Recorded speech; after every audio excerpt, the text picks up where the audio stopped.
Hello and welcome to Still Got Legs, a Doctor Who Rewatch podcast brought to you by Another Happy Studios. This week, James Corden's back.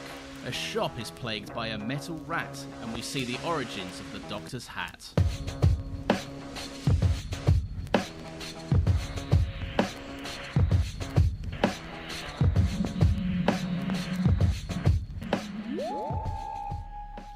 Hello everyone, welcome to Still Got Legs, the only Doctor Who Rewatch podcast in the world. There are no others that exist, so stop looking for them, otherwise I will continue to make increasingly vague and bizarre threats. My name is Nathan. As always, I'm joined by my wonderful companion as we go on this fantastic journey through time and space and rewatch all of Doctor Who. It's Catherine. Okay. I see. Someone is back. I've come back with my tail between my legs, humble and embarrassed. Well. Look who came crawling back. I'm sorry, okay? Well. I'm sorry, but I'm here now, alright? Suddenly moves house and thinks he's too big for this podcast. Believe me, I'd much rather have taken this week off than last week, alright? Well, tough. Okay. It's your fault. All of it. Thank you, Catherine, for filling in. I haven't even listened to the episode yet because I only watched the episodes today and I didn't want to get spoiled. So I'll have to go back and listen to it. But I'm sure she did a good job. I'm sure you had no time whatsoever in the past week. I've been unpacking, man. I've been busy. And you've I've been doing unpacking stuff. every single second of the last week. I'm fully sure of that. No, but then I got work. Clearly, you're also out of practice because that intro was fucking horrible. It was horribly timed as well. I'm going to fix that in the edit, so you can't reference that. Okay, so that'll be fixed in the edit. Okay. Well, just know during the recording it was horribly timed. Okay. No, but it weren't that bad. You're making out like, because I'm going to fix it so it's nice. You're going to make out like it was horrendous. It was quite bad. Okay. It was quite bad. All right, fine. I have my thoughts on God Complex. Do you want to hear them? No. No, please. I wrote notes. No, I do. I have 3 questions for you. First one, what is your thoughts on the God Complex? Second one is what is your, or who, or what is your weirdo? Yeah. And the third one, and you would know this if you listened to the episode, is what would be in your room. Okay? Okay, yeah, I can do that. Okay, I can great, make that. great. Well, please. Right. Go ahead. I'm going to run through all of my notes on the God Complex extremely quickly, if you don't mind. Okay, your funeral. Okay. But okay. Thank you. Thank you. First, right, I'm just going to whiz through these. I love how fast-paced it is. The concept gets started immediately, and we get so many rooms. Are you really going to do it all different... like this? Yeah, because then you can give me a general at the end. Okay, I'm sure that'd be great for everyone to hear. Just a great wall of information for them to just digest. I'm sure that's great for everyone. I'll pause afterwards for everyone to catch up, and you can leave a comment if you need to. Okay. All right. I love how fast-paced it is. I think the concept gets started immediately, and we get a lot of different rooms with different creative fears. They don't long it out. It's a good, fast, quick-moving episode. Yes. Okay. The gorilla costume led me to believe the episode was going to be crap, but I was wrong. It was a good episode, a very good episode. He was very wrong. Yeah. Yeah. Commander Stahl is... Commander Hall is just a promotional image of General Stahl, which was fun. Of course, yeah. Yeah. Same with Novice Haim. She was just there too. Yeah. They didn't just make up a new cat for the one-off shot they used, you know? No, I know, but I like it because like normal people don't notice this, do they? Like, whereas we're like, oh, that's General Stahl, commander of the 10th Sontaran battle fleet. Well, I know him well. No, but all Sontarans are a clone race, though. Yeah, but he had the specific hair, and I know the face. I've seen it in the art. They're a clone race. No, but he had the same facial hair. Yes, they can't have the same facial hair, Lawrence. They're a clone. I'm not sure if you understand what the term clone means, okay? Yeah, but some of them look different, don't they? You know some of them look different. I don't think you're quite grasping the concept of clone. I get it. Okay? They're a clone race, Lawrence. Okay. I understand that, yes, fucking Strax looks different to Commander Stahl because it's a different actor, but they've also used multiple Straxes, okay? No, but I've seen this specific photo before of him with his little raised eyebrow. Yes, I know, but they're a clone race. Okay? I'm not saying they're not. I'm just saying I know that photo. Lawrence fails to understand the concept of clones. Fuck's sake. My next note says, yuck, David Walliams is here. Then I said, very, very nice close-ups of Puppet Face. This episode is really well shot. Then I've said, Weeping Angels are cool, but it goes against the rule of an image of an angel becomes an angel, because the Doctor's like, these aren't real angels, they're fine. We spoke about that. You'd know if you listened. No, you can't hold this on me. You wanted my thoughts. I can and I will. The Doctor has a degree in cheese making. I liked that. That was fun. Again, we spoke about that. You know if you listened. Yeah, you probably did. It was in the episode. Yeah. This applies. This is a blanket statement you can apply to all of them. Okay. I love the Doctor's monologue about how cowardice is sly and aggressive. It's more of a tactical strength than a weakness. I thought that was actually very, very good writing. I enjoyed that quite a lot. Guess what? So did we, because we spoke about it in the episode. Rita is an all-timer companion that never was. Really liked her character. Guess what? We spoke about that in the episode too. Yeah, okay, great. And is this going to be fun for the listeners? Is it is. Well, I don't care. It is for me. Great. What's next? Caitlin Blackwood in exclamation marks. Mm-hmm. I like how the episode confronts Amy's blind faith in the Doctor. I love how the creature wants to die and the Doctor sacrifices his vanity and ego. I love how that he, on the vein of his vanity and ego, he admits to Amy that he took her along because he wanted to be that fairy tale and he wanted to be adored. I thought that was very fun, especially because he just finished regenerating out of 10, so he's got a little bit of excess vanity lying around, which is nice. I thought that was quite a fun little nod. And I didn't realise that this was an episode that the Doctor parted with Amy and Rory, because he's like, oh, my luck's going to run out with you two eventually. I'm just going to drop you off. You can live a life. And I was like, oh, I should have made this recording. Yeah. Yeah. Maybe when I sent you a text saying, to be honest, I'm pretty good at it because I really wanted to know your thoughts on that. Do you now see why?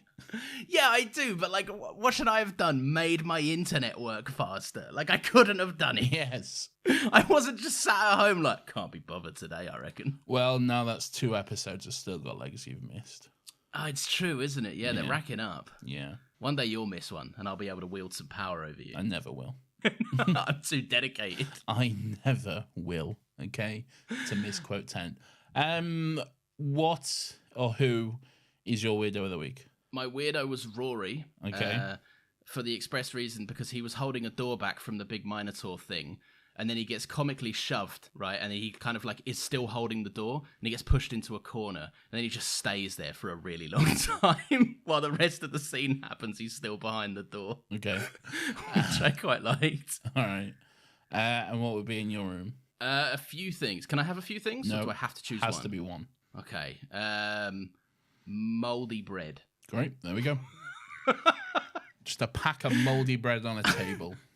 No, but like picture a big loaf or something. Like well, sorry, a big me. loaf of moldy bread on the table. There it is, everyone. And it starts to unravel when all the spores come out and they're all creepy. Right? Okay. It's scarier in my head than I'm making it sound. Okay, sure.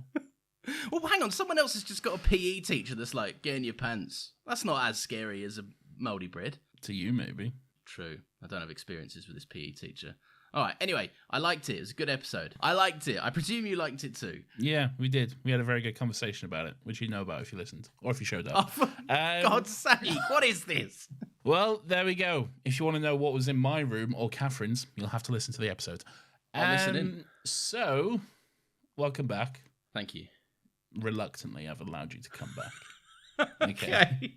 You're on thin ice, though. I feel like a genuine offer was made to Catherine behind closed doors while I've been away. If it had been, you wouldn't be here. Okay. So that should give you comfort in knowing that you're safe for now.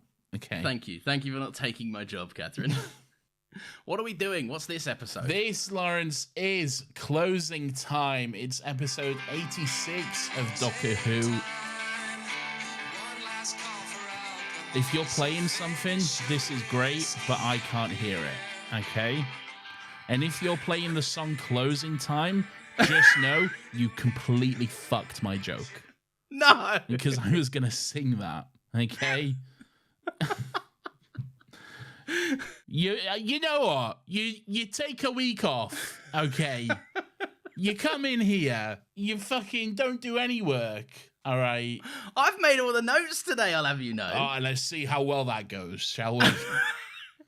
All right, better than your no based notes. on past experience. All right, I won't read a single note out then. You can do it from memory if you're so good at it. I probably could. All right, prove it. No. Yeah, exactly. Don't exactly me, all right? You're in the bad corner this week. I don't like being in the... Let me out. No. Stop being mean. No. Show up then. Show up, and I will. Okay? I'm breaking your commitments.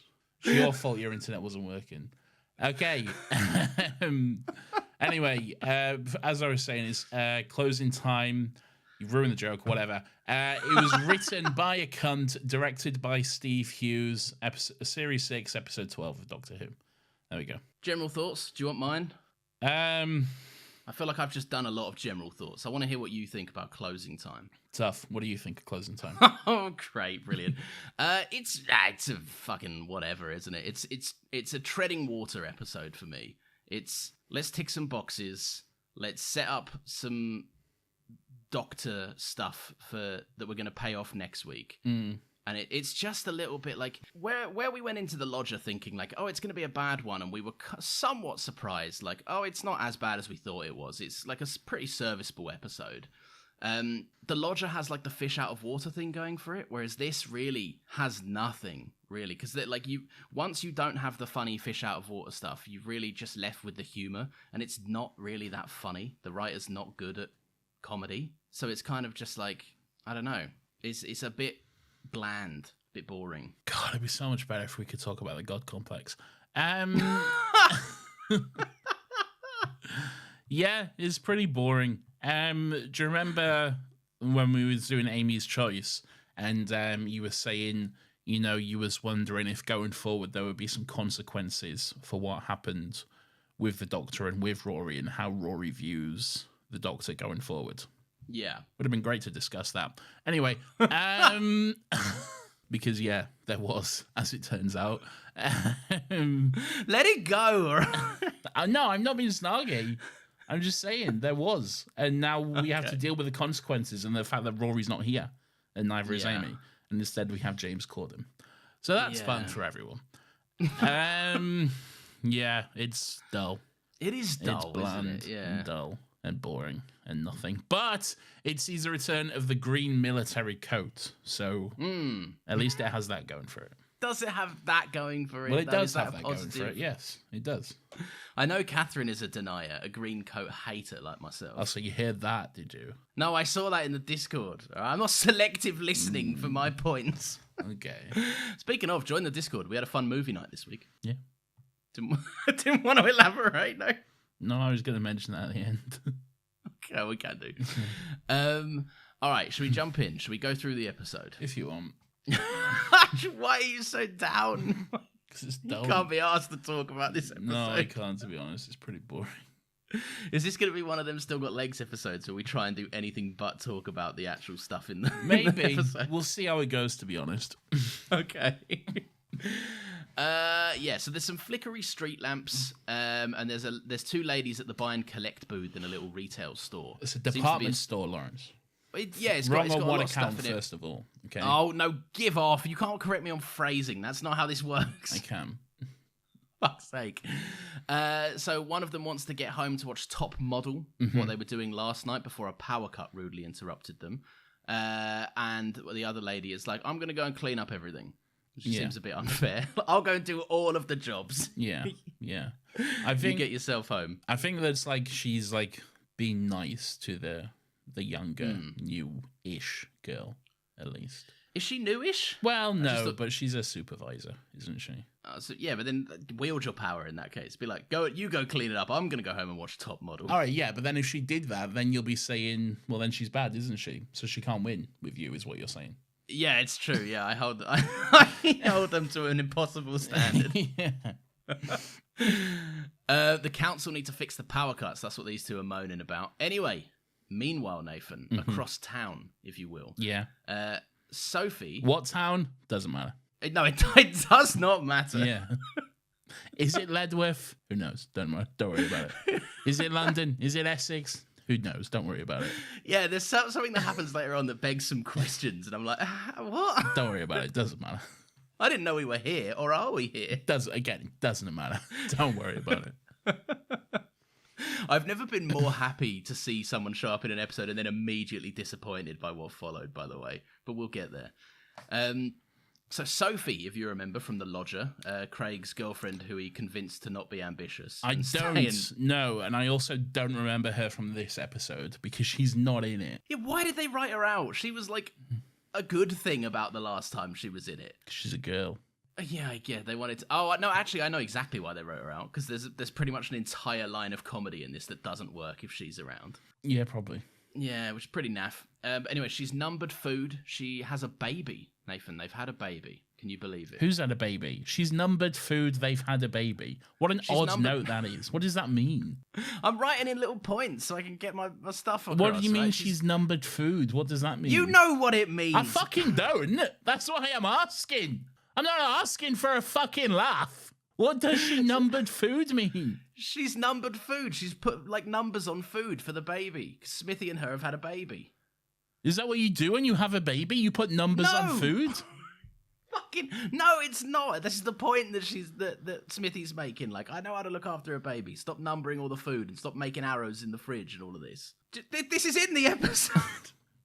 I don't know what you're saying. What does numbered food mean?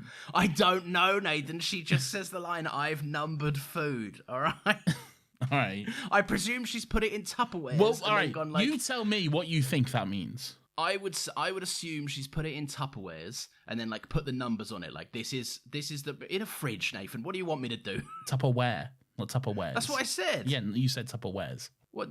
No, but if she's numbered them, there's multiple. Yeah, but it's still Tupperware. The plural of Tupperware is Tupperware. Tupperware, I think you'll find it is. Nope. I'm not dying on this hill. All right, just fucking. What does it mean? So they've put numbers on them. So like, I presume like, oh, that's 1, 2, 3. That's breakfast, lunch, dinner. I guess. I don't know. I don't have a baby. Then why I don't are you number making food. such a big point of it? I'm not. I just said you brought once. it up. What does this mean? What is this code? I fucking hate it when you don't make notes. I fucking hate it because you get so pedantic on mine. Well, you mentioned it. Because it's in the fucking episode of Doctor Who that we're discussing. Fucking hell. What is this impossible code you've brought upon us? How will we crack this? For fuck's sake. Anyway, so she's going on and on. She's saying, Smithy, you can't have a... I still don't know what it fucking means, by the way, but all right.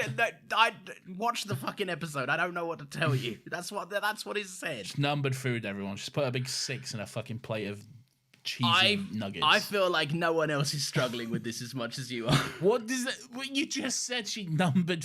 it doesn't matter. Move on. I don't know what it means. You know what? I'm not going back there. You said move on. I'm taking my out. Yeah, she's saying you can't look after a baby by yourself, or she's saying I have faith in you, but not really. I'm a little bit like nervous, but she's off to relax with her friends. Sounds like she doesn't trust him. It sounds, yeah. I think there's a lot of flip flopping in this episode. There's a lot of Smithy going, I can look after a baby, and then immediately admitting that he's in over his head and he can't. Yeah. Which is fun. that's gripping stuff, gripping telly. Yeah. Yeah. I tell you what's great. Men having to babysit their own kids. Isn't that great? Doesn't that just make for a comedic situation?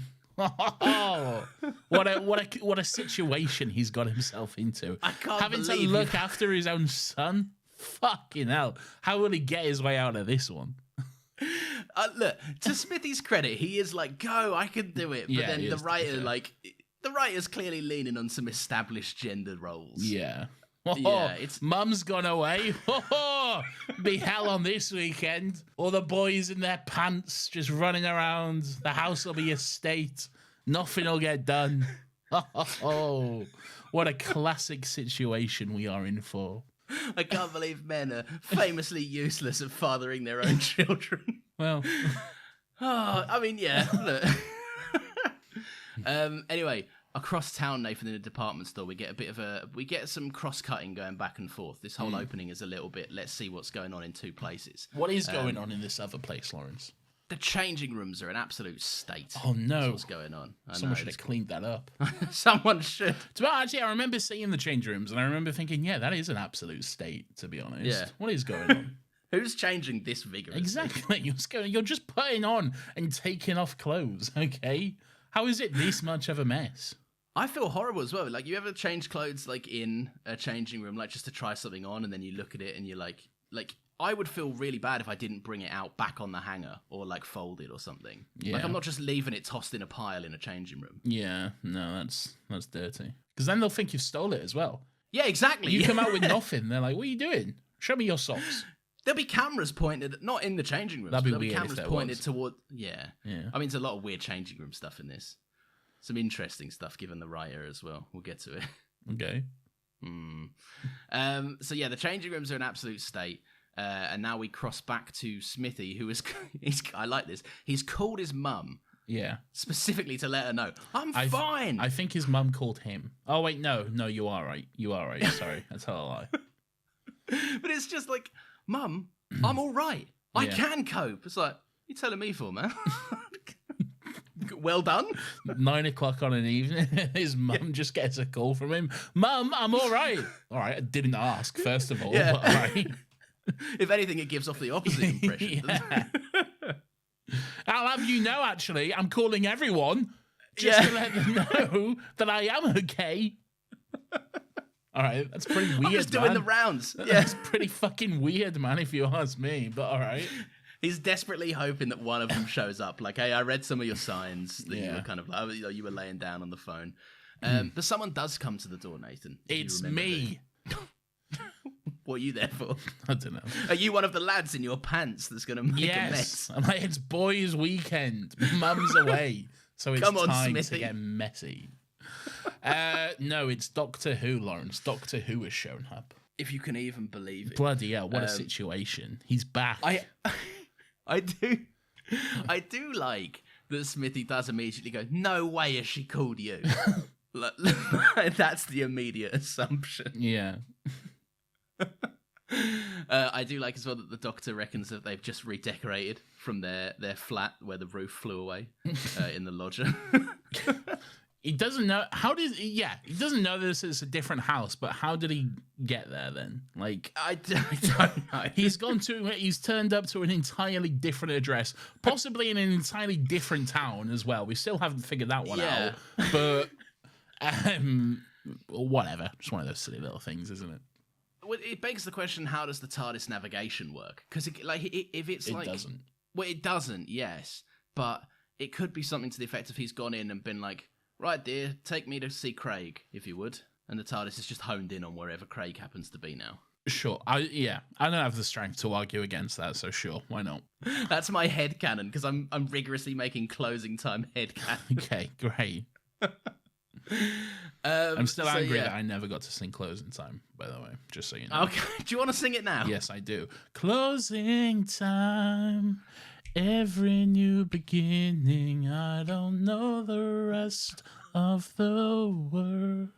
Great. I know who I want to take me home. I thought you'd go for the more infamous part of the song, so finish your whiskey and beer. That bit. Shut up. Anyway.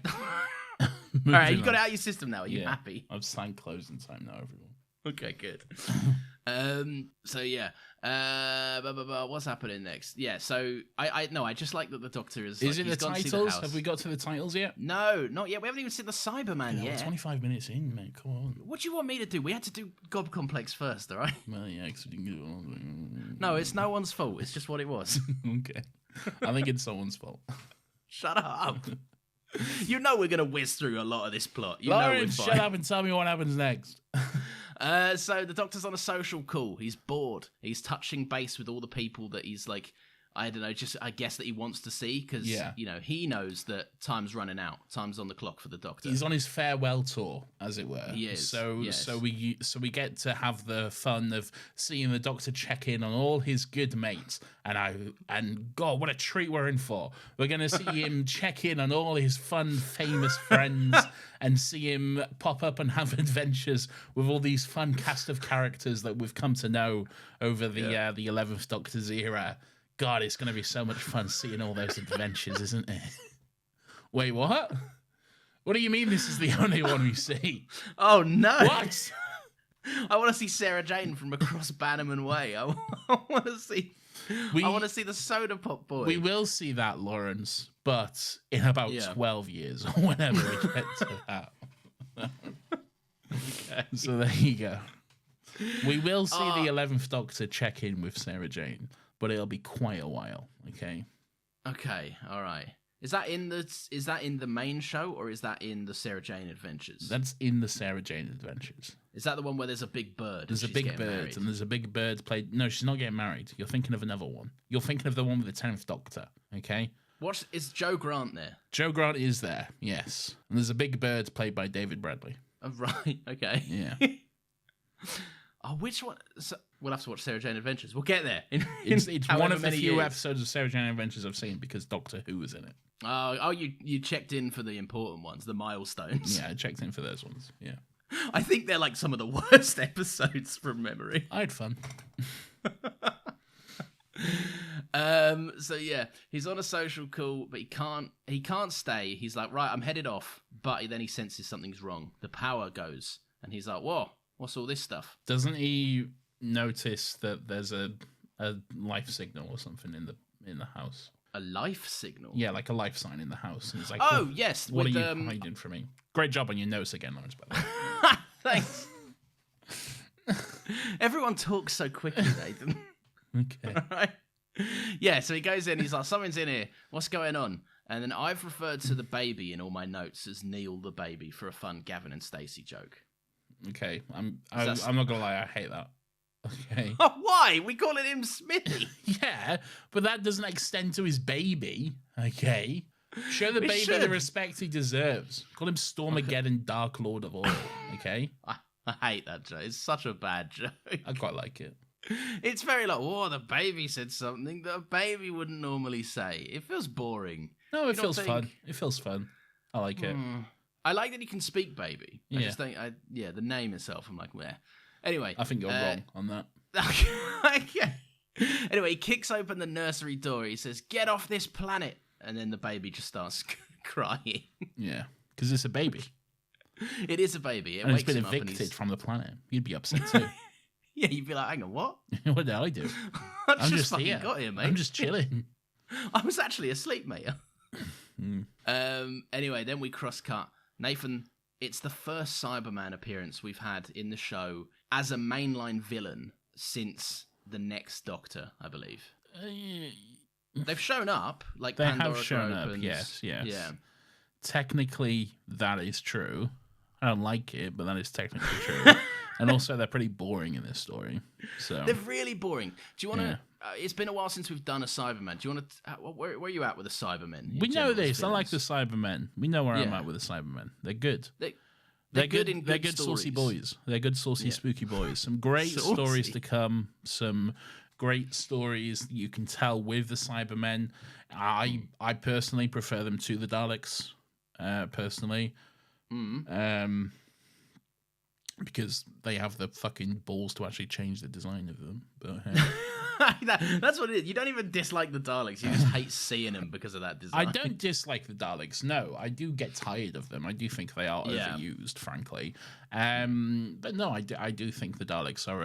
I do think the Cybermen are just a more interesting and story-rich villain, basically. Yeah. But it is also getting to the point where this design needs to change, though, because every time they show up and I see their little metal pants, I'm like, I don't like those metal pants, man. You got to get rid of it. You got to update this design, okay?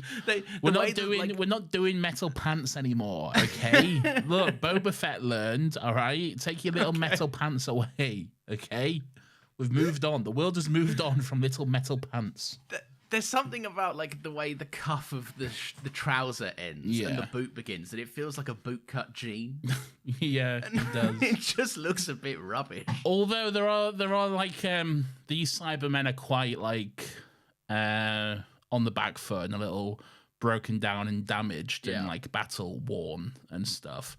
So that's at least something interesting. It's something interesting. I just think it's like I don't know if I prefer them to the Daleks. I definitely like that they're used more carefully. But yeah, just when you kind of put him in here in a story that the villain really could have been anything. Like the highlight here is not the villain. It's the focus is way more on just the Doctor and James Corden having a mess around. I would say the highlight is actually these wonderful advertisements. Okay, great. Anyway, we're back from the ads, everyone. Were they the highlight? No, we don't know. No, they weren't because everyone skipped through them as they should. Anyway. Isn't it wild that they just let you do that? Yeah. Well, they don't know. They can't control it. Once you've downloaded the episode, that's it. It's between you and your God what you do with it. You know? Yeah, you can. You might even just want to listen to them all for fun. Exactly.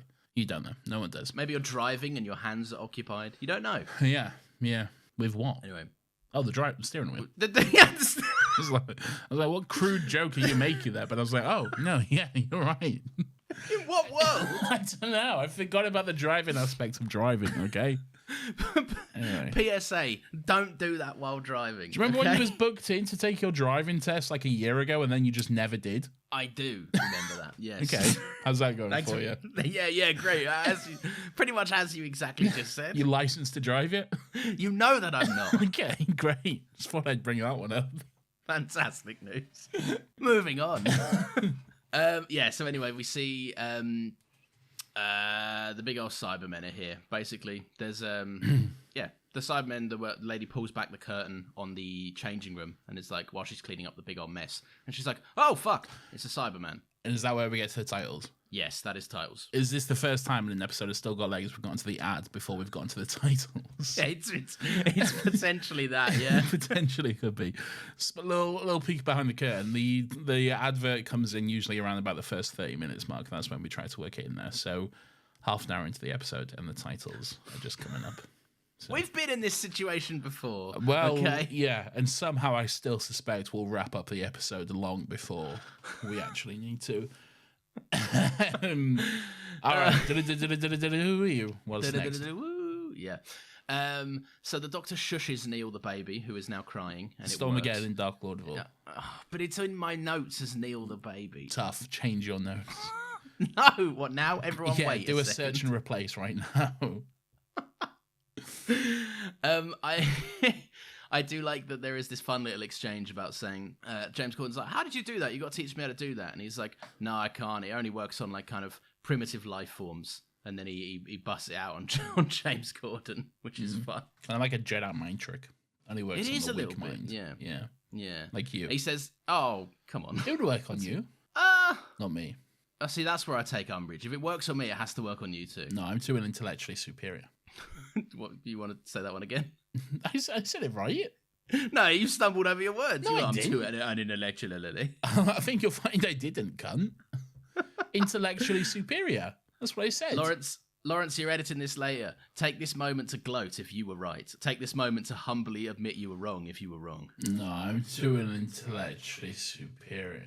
I'm going to be real with you guys. I have no idea. Sounds like you said something like, I'm too intellectually superior. No, I'm too intellectually superior. So words, maybe not the right words. I don't know. I mean, it's 10 to 1 in the morning. Maybe, I don't know. I can be wrong. Nathan could also be wrong. Maybe we're both wrong. Maybe he's right and I'm wrong. Maybe it's the other way. Hard to say. So we may as well just say I'm right. What hijinks are these boys getting up to while Mum is away, Lawrence? Oh, they're in their pants Okay, and they're of course. dancing. Yeah. We don't see that scene. It's just inferred that that's what's happened. Cowards.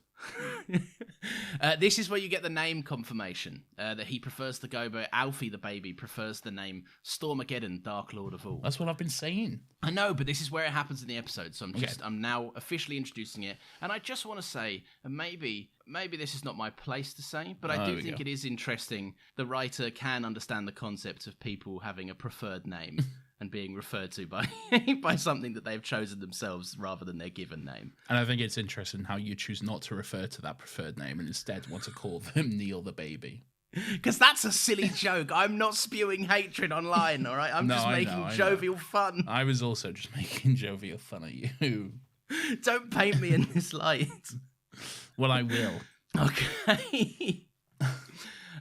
So the doctor speaks baby. There's been kind of going back and forth. We knew that. We knew that, though. I know, but I've got the notes, all right? This is how the information has been revealed. Yeah, but we know that. He's spoken baby before. That's old news, okay? Oh, that's true. Yes. All right, but it's news to James Corden, because he's never seen it I don't care about James Corden, all right? I'm sick of him. He said... He refers to James... Well, the baby refers to James Corden as not mum and thinks of everyone else as peasants. And this has got you cracking up, is it, this humour? Bit of fun. Is it, though? Look, am I splitting my sides rolling over? No. Yeah. Is it mildly entertaining enough for me to go, huh, yeah. Yeah. A light exhale. Yes. Okay. I'm not fucking awarding best comedy of the year to this, okay? Yeah. Like, that's fair. Let's all calm down. Okay.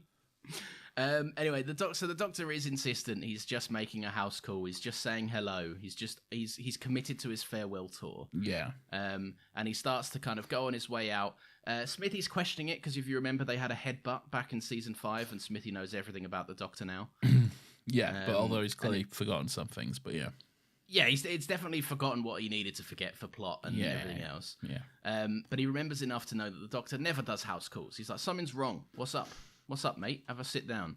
He just really wants someone to help him with the baby, I reckon, is what's happening. Probably. But yeah, the doctor starts to go, no, I need to go. This is when he shushes him. And on his way out, it's quite a fun little sequence. Matt Smith gets to do a fun little bit of physical comedy. He's kind of walking away and he's like, oh, there's this flickering light. Nope, I definitely didn't see that. Anyway, on my way to the TARDIS. Oh, I'm definitely not getting my Sonic out to do a scan. Oh, no. Which is, yeah, I don't know. I like that he has to physically restrain himself from intervening in something. He can't help it. He's like a moth to the flame. He's drawn to the danger, to the noticing things. Yeah. He can't help it. I like it, and I like that he's kind of lost his... he's a little bit insecure of himself in terms of intervening. He's trying not to intervene because the fact that he's dropped the Ponds off home, and last week was such a kind of a heavy toll for him in terms of his people's faith in him was what ended up getting them killed, and it's kind of rocked his confidence a bit. Some interesting concepts I'd much rather be discussing. And well, you can't, because someone decided to have a week off. All right. Sorry, everyone. No, but I like it. This is what I mean by the episode kind of introducing some concepts. Like, it touches on the doctor being like, I'm a little unsure about if I should be involving myself in this scenario, but then it just doesn't ever really come of anything. It kind of, the fact that they try to deal with the consequences of the God complex in a silly James Corden episode is a little bit like, why did you structure it this way? Maybe next week will make up for it, but it feels like a weird immediate follow-on from last week, this episode. See, I don't see it as trying to deal with the consequences of the God complex, because I feel like the consequences of the God complex were dealt with in the God complex, in the saying goodbye to Amy and Rory and moving on. Those were the consequences of the God complex. Yeah, but I don't know. I see what you're saying. I just think that there is a part of him that's like, because throughout the whole episode, he's like, I shouldn't be doing this. I keep getting people killed. Yeah. Like, so I feel like it is trying to touch on them a little bit. Obviously, the main consequence was, I'm dropping Amy and Rory home. I'm going to be mature for a change. Lawrence, stop trying to talk about the God complex. You had a chance. All right, fine. We'll go back to this shit episode. You had your chance, Lawrence. You didn't show up. You know who did? Catherine. I'm sorry. I'm going to get Catherine one of those T-shirts that says like, I'm not the stepdad. I'm the dad who I'm not the step podcast host. I'm the podcast host who stepped up, you know. I mean, it would be fair. We've been spending our Catherine capital way too willy-nilly recently. Know. Poor Catherine. I did see that you had to apologize to her. Like, you thought you were free of us, but no, apparently not. Oh, anyway, there is a funny cut of the doctor being like, I'm absolutely not getting involved. And then he suddenly spins around and he's working in the kids department, the kids toy department of a fun little department store. He got that job pretty quick. How's he doing that? Yeah. He's gone through the entire application process, the vetting process, the background checks. What's all this? All right. Well, 2000 was it 2011? It's a looser time. It wasn't the Dark Ages, okay? It was 2011. There was still background checks, okay? Yeah, but I feel like jobs were easier to come by in 2011. Like, it can be hard out there these days. Do you know what I mean? Like, I don't know. I just feel like it is weird, right? That both of these episodes, the writer I don't think understands. I saw you begging for a job earlier on Twitter. I was, yeah. I hate it when they do that. They're like, you got to post something on Twitter, and I'm like, it's embarrassing. I don't want to. I saw it. I was there taking pictures and laughing at you. No, I'm gonna delete it. If nothing comes of it by tomorrow morning, it's gone. Everyone go on Lawrence's Twitter and check his replies. They'll be gone by then. So you can see him begging for all the jobs. You'll never see it. I've seen you on Twitter. Don't act like I haven't seen you winning I've never free done anything on giveaways. Twitter, okay? You know full well. I've never done anything of note on Twitter, okay? You're like, oh, I'd love a giveaway. Thanks, mate. Mind your business, all right? You mind yours.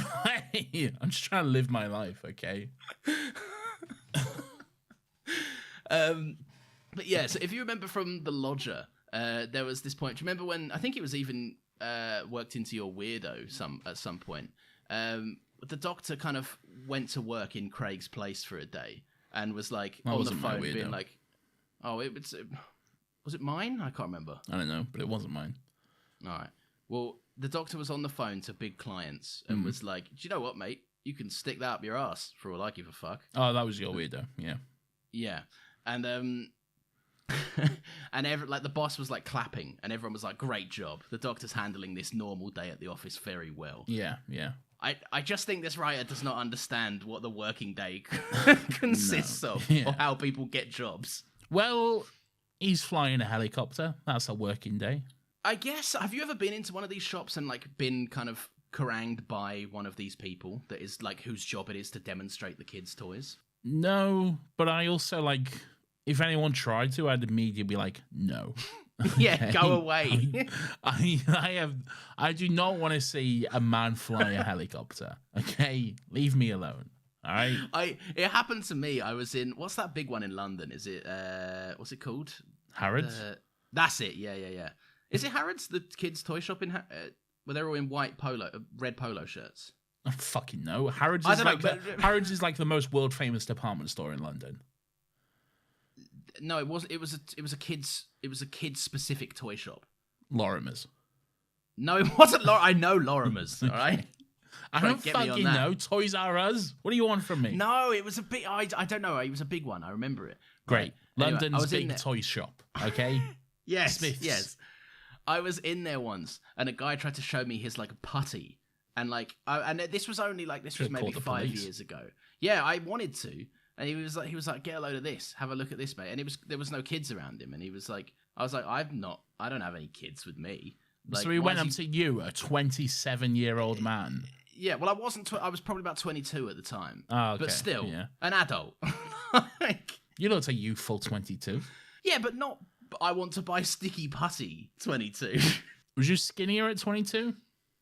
Because when you were skinnier, like no disrespect. No. But you was skinnier when you was younger. Yeah. And when you was skinnier, you did look noticeably younger than you do now.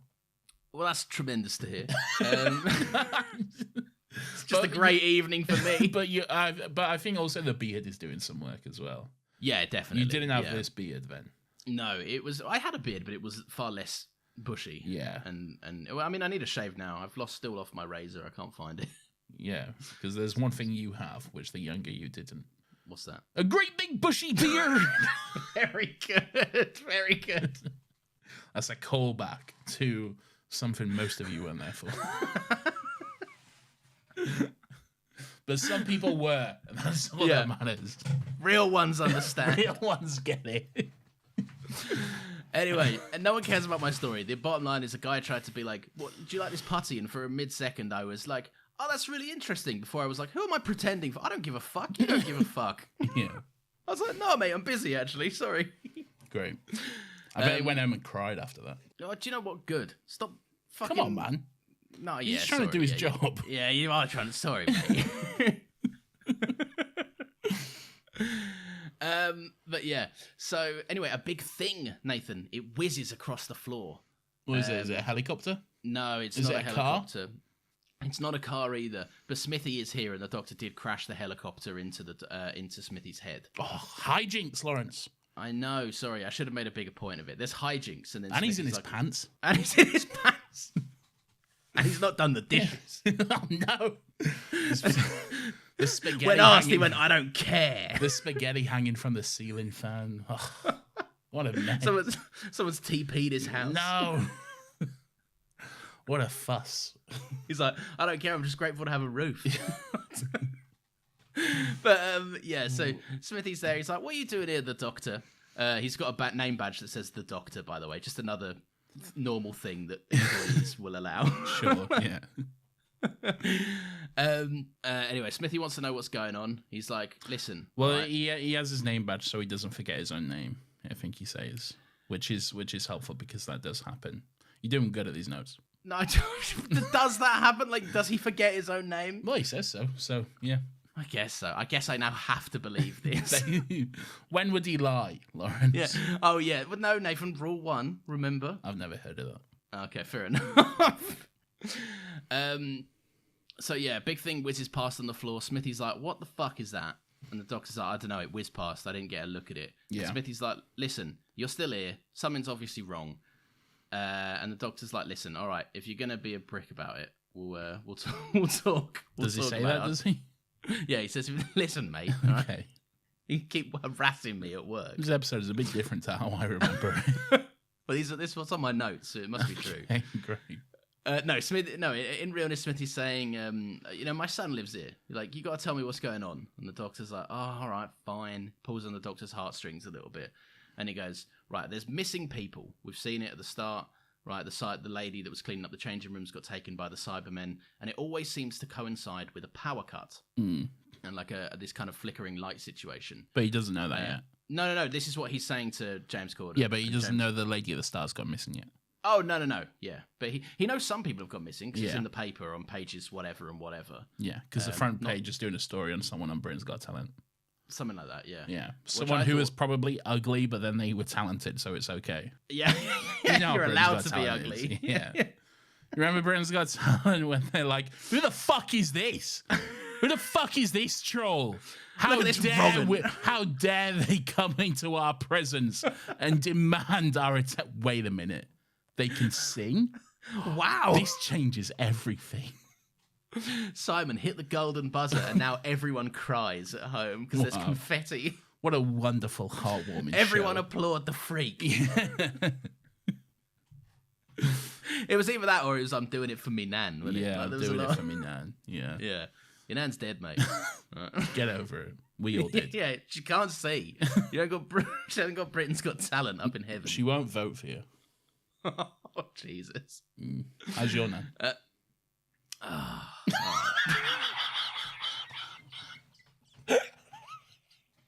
One of them's still going, I'll have you know. All right. just that defeated sigh.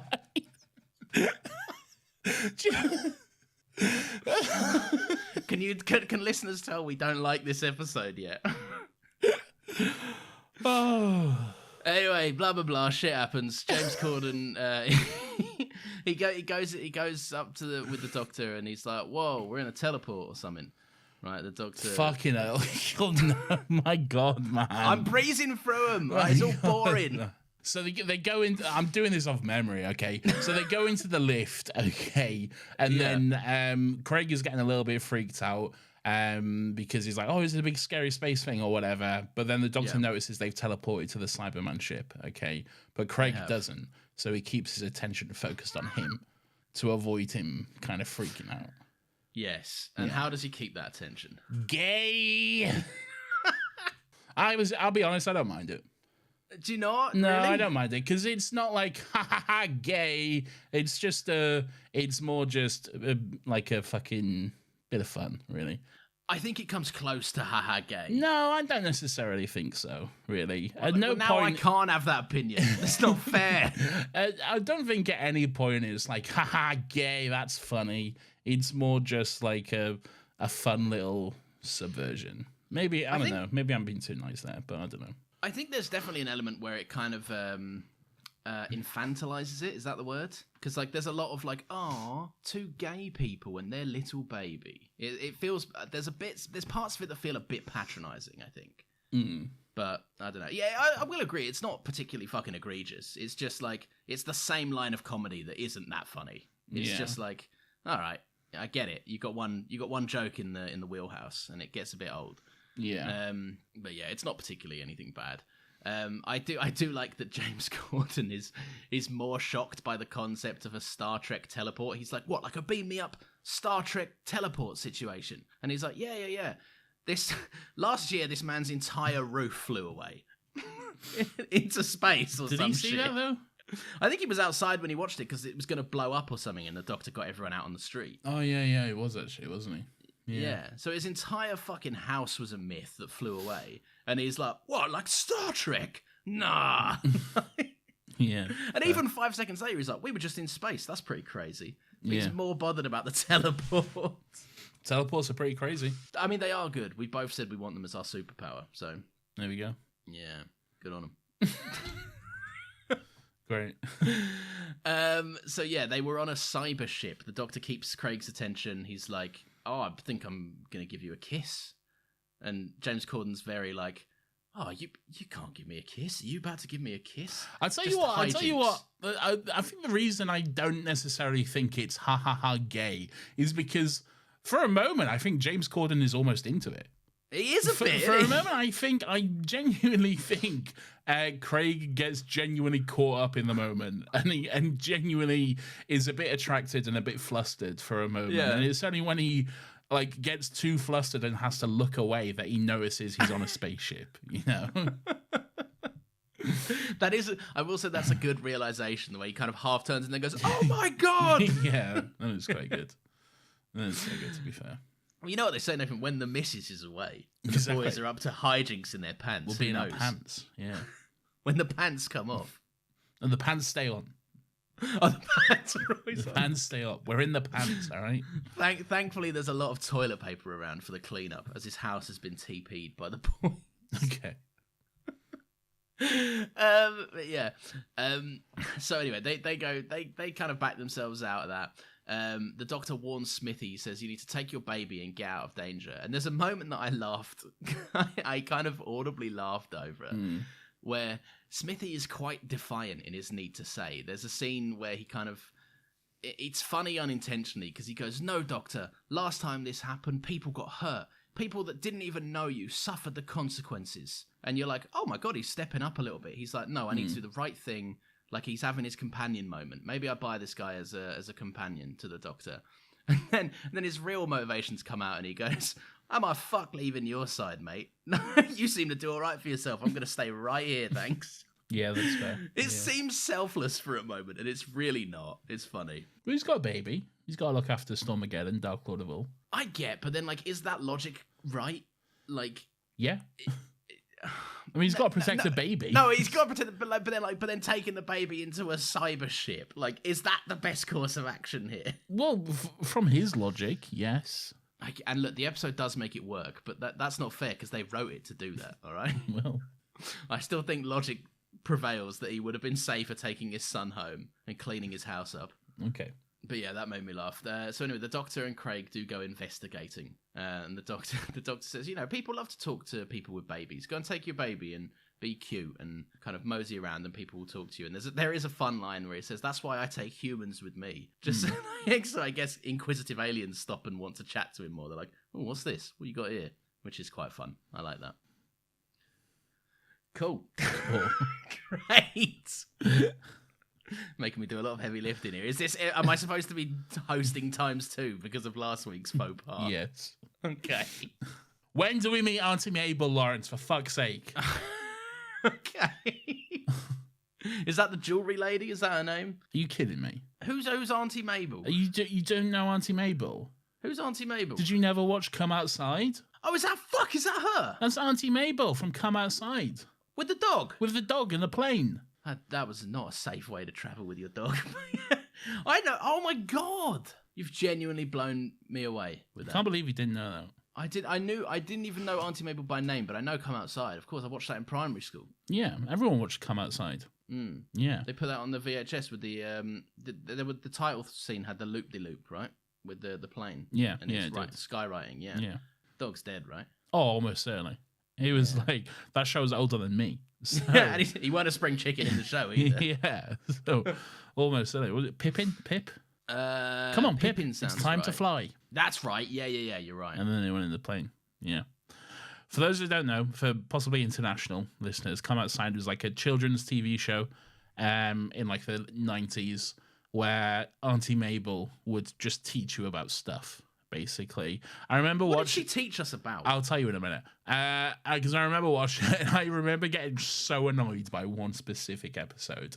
As a kid, I remember watching it and going, "This doesn't make any sense," and getting so angry because the premise of the episode was she was going to teach us how the postal system worked. Okay, right. Okay. So what she did is she wrote a letter to her friend. Okay, and then she was going to show us the entire system. So she went, "Oh, I've written my letter. Here we go. I've written the address. I've put a stamp on it. Now I'll go take it to the letterbox." Okay, so she takes it to the letterbox. She puts it in the letterbox, and then the postman comes and like collects the letters, and then she goes with the postman. Okay, and then just basically follows the letter on its entire journey, like through the sorting office, through everything, all the way right to her fucking friend's house to see it delivered. And as a kid, I remember watching that going, why did she send the letter? She was going there anyway. I got so angry and upset with it. My parents were like, Nathan, calm down. It's just so you can see the poster. I was like, but she was going there. It doesn't make any sense. And she took a longer route. It doesn't make sense. She's an idiot. Furious. And she's single-handedly killing the planet, flying everywhere. Like, you talk about Taylor Swift's private jet. Bloody hell. Fucking come on, Auntie Mabel. I don't think that plane represented any carbon emissions. But, like I take your point, though. Yeah, that is nonsensical. It was very nonsensical. But, it's obviously so you can learn about the postal system. She's a humble guide through the system, yeah. Yeah. But did the dog come along as well? The dog always went along, yeah. You got what, like even in like all the factories? Yeah, they let him through. Yeah. Everyone's quite lax those days. He's a nice little dog. It's the 90s, That's true, yeah. You get anywhere with a nice little dog. It's true. Yeah, look at my dog. Everyone goes, oh. Anyway, watch Come Outside. Yeah, it's good. It is a good show. So come outside. Yeah. Oh, man. Memories. Mm. Memories. Anyway, rest in peace to that dog. Yeah, R.I.P. Pip in or Pip. I think it's just Pip. Is it? I gotta find out. Pretty sure it's just Pip. Come outside, dog. Nah, Pippin. Haha. I said that. I said it was Pippin. Oh, you liar! I said it was Pippin first of all. God damn you! I don't like this. But anyway, yeah, we meet Auntie Mabel. She's the jewelry lady. She runs the jewelry counter at the department store. And she has we get to do the gay people joke again. Because she reckons that the doctor and Smithy are a couple. Anyway, she does let the doctor know. The doctor sends Smithy on his way. Go investigate. You got a baby. People will want to chat to you. And he's like, all right, I'll see you in a bit. And he pisses off. And then Auntie Mabel dishes out the fresh tea, the recent goss of the shop. Yeah. To the doctor. Some trivial stuff no one really cares about. But then as the doctor's walking away, she does mention there is also a silver rat going around. And the doctor's like, all right, that's a bit interesting. Yeah, yeah. Does anything interesting or of note happen until Amy and Rory show up? Craig tries to emulate the doctor, comes off as a total creep. Yeah, Craig gets arrested momentarily. Yeah. He goes, tell me all about ladies. Yeah, and that's one of those scenes where it's like, well, I get it. It's a funny, silly family show comedy, all right? But it's so, like, it's written for him to just be purposefully weird, isn't it? Like, no normal person in that situation would go up to a young girl and go, tell me about ladies wear, Yeah. Like... At first, I thought... Do you remember that scene in Gavin and Stacey where Smithy goes into M&S where Stacey's working and like Smithy needs advice on like getting a bra for his girlfriend, and Stacey's like Stacey flusters him and she's like, oh, how did you like it like this? Like what are you looking for? And he gets a bit awkward. Yeah. Right? I thought they were kind of going to do a little kind of play on that a little bit. And I was like, oh, that could be funny, because that was a funny scene in Gavin and Stacey. But yeah, no, they do just completely out of character make him be like, hey, ladies. Yeah. I'm like, what's this about? Like, it just feels a bit forced. Or a bit lazy, I think. Yeah, the Doctor runs over. Everyone likes the Doctor. I do think it's funny that the Doctor runs over and is like, oh my God, because he hears the women screaming. Well, it's the same joke from the first one, though, isn't it? From the Lodger Part 1. Yeah, everyone loves the Doctor's Doctor and everyone bloke, hates Craig because he's a pervert and he's fat. Yeah, but that's not me saying that. That's the show saying that. Yeah. Even though, to be fair, it never makes a fat joke against him. To be fair, there is this element of like Craig just goes like, I just did what you did though. I just did exactly what you would do, and it's like, no, you did it far creepier. Yeah, you did. Matt Smith comes across as charming and a bit quirky and nice. You came across as, oh, you holding a bra, are you? Oh. Proper freak. I don't know where that voice came from. That's the voice he does. He doesn't do. He doesn't do that voice. No, but you know the voice. He didn't do anything like that voice. That was totally fabricated. He went, oh, you're a sweetheart. I do think it's funny though that the writer again, where there is parts of hypocrisy that come up here. Where the Doctor runs over and goes, he's not a pervert, he's my mate, and then everyone goes, all right, then we'll just forget about all the pervy stuff he was doing a minute ago.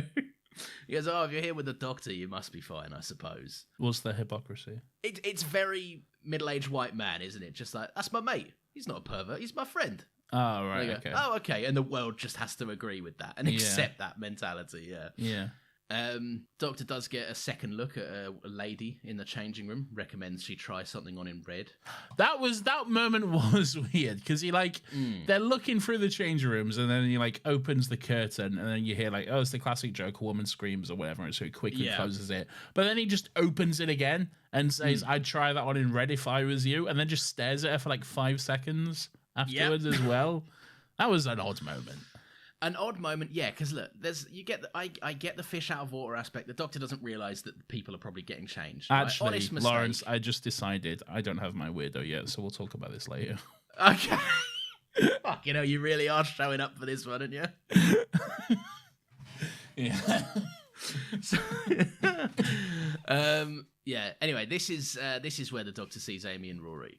And okay, so all right. So this is one of the few things of note that happened in this episode. Yes. Okay. So there's a little girl. Yes. And she runs up. We see Amy and Rory, and they're shopping or whatever. And the little girl runs up and gets Amy's autograph, which is quite sweet. Yes, and it's I'm sat there wondering, have I missed something? Have I missed an episode? Why is Amy's autograph important? She's not a famous person or a person of note. And she's the spokesgirl, Lawrence, for Petrichor, for the girl who waited. Okay. No, for the girl who's tired of waiting. Oh, sorry, for the girl. Yes, you're right. Yeah. For the girl who's tired of waiting. Yes. What's this nonsense? What is this? Well, she's a model, isn't she? Yeah, I guess, but what? It's nonsense. The girl who's tired of waiting. Why is so that? The model now gets the. That's just a fun little thing for us, okay? Petrichor's from the Doctor's wife. We all know this. It's for the girl who's tired of waiting. That's just a fucking fun little thing for us, all right? I don't know. It's odd. It's weird. Why? Because it's just, I don't know, it feels like they brought them back, and like I said, I'm like, oh, I'm happy to see that's Amy and Rory. I know Amy and Rory. And then I like the sentiment that Amy's getting on with her life. But it's such a weird kind of insert to be there. It doesn't feel, it just doesn't feel like what Amy and Rory would be getting up to. What do you think they would be getting up to? I don't know. I'm not a writer for the show. I'm just saying this feels weird. I don't know what it is about it. I can't put my finger on it. It just feels a bit strange. Maybe it's just because they show up in the episode and they're very briefly there and they're not there, which feels a bit forced in itself. Maybe that's what it is. But sure. I don't know. This do you not like the fact that Amy's a model? No, I'm fine with Amy being a model. It just again, I don't get what's so strange about it. I think it's the cheesiness of it being the girl who's tired of waiting, and you got to get over that. You got to. I know, but it entirely revolves around Amy, and it feels a bit like, oh, okay. You got to get over that. That's just a wink and a nod for us, man. You got to get over that. I guess. Does it really matter what the fucking perfume slogan is? Do we? No, I suppose not. Do we get more of this? Do we get more of Amy and Rory? Well, there's one episode left, mate. So no, but I know they're in the start of season 7, surely. I Yeah. think. Yeah. There's one episode left of the series. Do we? Okay. You do with that information what you will. Okay. All right. We'll touch back in next week, I guess. Okay. So you don't Alright. like it? It's not that I don't like it. It just feels like, what are we doing? Why is this here? I think it's here to show us that the Doctor made a choice, and I think it's showing us that maybe he was kind of right to do that choice, because it's showing them moving on with their lives, and it's showing them being happy and fulfilled, and from what he can see, for the most part, living a normal, successful, and more importantly, safe life. See, this is the thing. What you're saying is right. I agree with you. Okay. It just feels like a weird insert scene, which I'm not fully sure. I don't think it's that effective. I don't think it, I don't know. I can't describe it, all right? I'm happy to be wrong on this one. I can't describe why it feels strange to me. Well, I'm glad you have a Doctor Who podcast where you describe how you think about stuff. They can't all be wins, all right? What are we, like 90 episodes in or something? 86. 86. I'm close. So anyway, it's After Hours, Nathan. Moving on then, I guess. Well, we've just spoken about it. All right, okay. It's After Hours. The Doctor has snuck in, and he's with Smithy, and he's with the baby. Oh, who cares, man? Well, I care because cares? George, the security guard, walks past them. Yeah, and they're just stood in plain view, and the Doctor's like, "Shh." They're not stood in plain view. They're hiding behind a counter. They're hiding behind a counter. All right, well then George is fucking blind. Then they're hiding behind a counter. They're so obviously in plain view. They're hiding behind a counter. What do you want? They're in plain view of the camera that is in front of their faces. No, they're in plain view of George as well. Okay. Right? George should see them. All right, or at the very least, when George walks away 5 seconds later, the Doctor whips his Sonic out. George should hear them, at least. Yeah, probably. But also, it's a TV show and it's not real. All right. I know. Get off my ass today, all right? You No. keep nitpicking the same shit normally. Yeah, well. So yeah, the Doctor starts Sonic some stuff. He catches the Cybermat. The Cybermat is whizzing past. That was the silver rat thing. What's the next thing of note that happens? Because this is not how we do this. I know, but I just don't care. Fucking I hell. don't care about this episode at If all, I tried to man. pull this on you, you'd be fuming. Oh, what happens? Go on. There's a fucking little row or whatever. What do you think of the... I'll just play the hits. I'll do the highlight notes. All right, what happens? What do you think of the Cybermat design? It's fine. It's a little silver rat. I like the concept of a Cybermat. It's good to see those Yeah. boys back. But it's just a little rat. I like his little teeth. I like his little teeth too, which I feel Yeah. like I shouldn't. I feel like they're stupid. They are stupid, but I like that. I do too, yeah. And I like whenever anyone has to act with the Cyberman, because it's obviously just a little fucking toy thing, but then it somehow has the strength of 7 grown men, and you have to like really wrestle with it. So that must be fun to act to see James Corden like struggling and writhing around with this little silver ball essentially. They're good performances. It doesn't quite match up to remember all the way back in the pilot episode of New Who. Christopher Eccleston with that hand. His arm acting, yeah, that was great. That's good stuff. That was top tier stuff for it. Yeah. Well, Christopher Eccleston and James Corden are 2 different caliber of actors, really, aren't they? Yeah, I would say the level of fame should be doubled. Should be reversed. Yeah, it's not fair. But yeah. Anyway, R.I.P. George. Security guard's dead. And the Doctor is like, "What's going on? What's all this? Why is George dead?" Then he gets clocked by a Cyberman. Yeah, George is dead. Rest in peace, George. It is funny. The Doctor has spent some of this episode and a lot of last week concerned with collateral damage, and when he wakes up, he's like, "George is dead." Anyway, moving on. Just very quickly moving on from that. So yeah, then what else happens, man? They go to HQ. They go back to Craig's house. Is that HQ? Yeah, that's what Craig says. He's like, "We need to head back to headquarters." And the Doctor's like, "Oh, we have a headquarters." And for some reason, it's not the TARDIS. It's Craig's house. What's the TARDIS gonna do? Yeah, but I don't know. I get if you're gonna say a HQ, I feel like the Doctor's got a cooler room. Yeah, for an HQ, like put your best foot forward. Yeah, but whatever. You're really checked out of this. Yeah, one, I'm yeah. so checked out. I've wrote down my notes as Craig's father of the year. He rings up his family to let them know how capable he is. This happened earlier, and then just leave. He goes, "I need to runs to the shop for some milk. Here's my baby." And the doctor's like, "I don't know what to do with the baby." And he's like, "Nor do I, mate. Fucking see ya." And just leaves. Yeah, that's fair. I know. I'm being very like breezing over these, but it is like that. It's very like, I don't know what to do either. See you later, mate, and leaves. Is this the scene where the doctor goes up to Alfie and they have the little scene? Yes. Yeah, that's an okay scene. It's my favourite scene in the piece. Oh, there we go. Because I like that the writing does start to reflect the Doctor's age. Mm-hmm. And he says, he's speaking to Alfie about all the things he's going to grow up and do. And he says, save the tears for later, plenty of time for the tears. And then he kind of catches himself, the Doctor does, saying like, that was a bit crabby and old and miserable of me. And then he's like, but then I am old. And I like that he's becoming a bit more self-reflective. I probably should have mentioned this when we were talking about Amy and Rory showing up. I mean, I was gonna, but you didn't really give me a chance to talk about it. But I get the sense that this has been a lot longer than just a week for the Doctor. Yes, It's been a considerable amount of time. I imagine I would say, because from the end of the episode that we know that this is just right before he goes to Lake Silencio, which is 200 years later than when we first saw him at the season. So I think it's definitely been a considerable amount of time for him. Oh yes, because Amy says it on the picnic blanket, and she's like, "Hang on, last time we checked in, you were like 900 or whatever." Yeah. Interesting. Yeah. All right, it makes the Amy scene better for me. If he hasn't seen her in like 100, 200 plus years or whatever, that's quite sad. That's quite touching. But yeah. Anyway, playing the hits. What happens next? The Cybermat starts to have a little go. Oh, hang on. No, what do you think of the scene where he's talking to Alfie? I like the scene. It's nice. I can't really remember what he says, but I like it.